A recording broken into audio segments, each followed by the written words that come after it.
think it was just yesterday that Trump met with, but it depends on what day you're watching this video. But here in the last day or two, Trump met face to face with Vladimir Putin to discuss a peace deal between Russia and Ukraine. But Ukraine wasn't at the table. It was the United States and Russia negotiating, brokering a deal between Russia and another country. It's not quite how that works, but okay. And wouldn't you know it, right after Trump meets with Daddy Putin and gets his marching orders, he posts something to his Truth Social referring to Zelensky as a dictator. Here's the rambling post.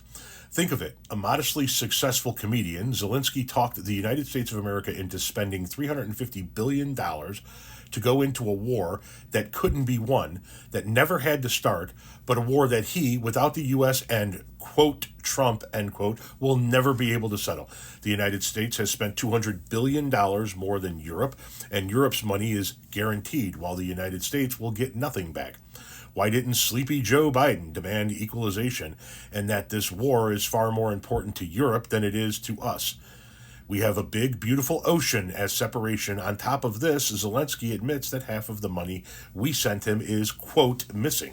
He refuses to have elections, is very low in Ukrainian polls, and the only thing he was good at was playing Biden, quote, like a fiddle. A dictator without elections, Zelensky better move fast or he is not going to have a country left. In the meantime, we are successfully negotiating an end to the war with Russia, something all admit only Trump, in quotes again, and the Trump administration can do. Biden never tried. You can see at the bottom, it goes on and on and on. But there we have it. The President of the United States meets with his handler and owner, Putin, and that's who owns Donald Trump. Make no mistake about it. And Putin tells him what to say, and now the President of the United States is openly referring to an ally who's fighting an unjust war against a much more powerful aggressor as a dictator. The only dictator between those two countries is Vladimir Putin. And the world knows it. Trump knows it. But that's where Trump gets his money. Now, granted, Trump's into Elon Musk for a bunch right now. But his true handler, let me just put it this way. If the two people who have bought and paid for Donald Trump, Putin and Musk, were to call in their markers, Putin gets his first. And a day after meeting with Putin, we now have the United States president referring to our ally as a dictator. How do you think this is going to go, folks?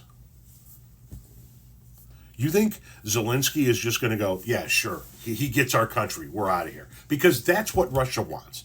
The negotiation is, we're not giving back an inch of land that we've already illegally taken from illegally invading a peaceful neighbor.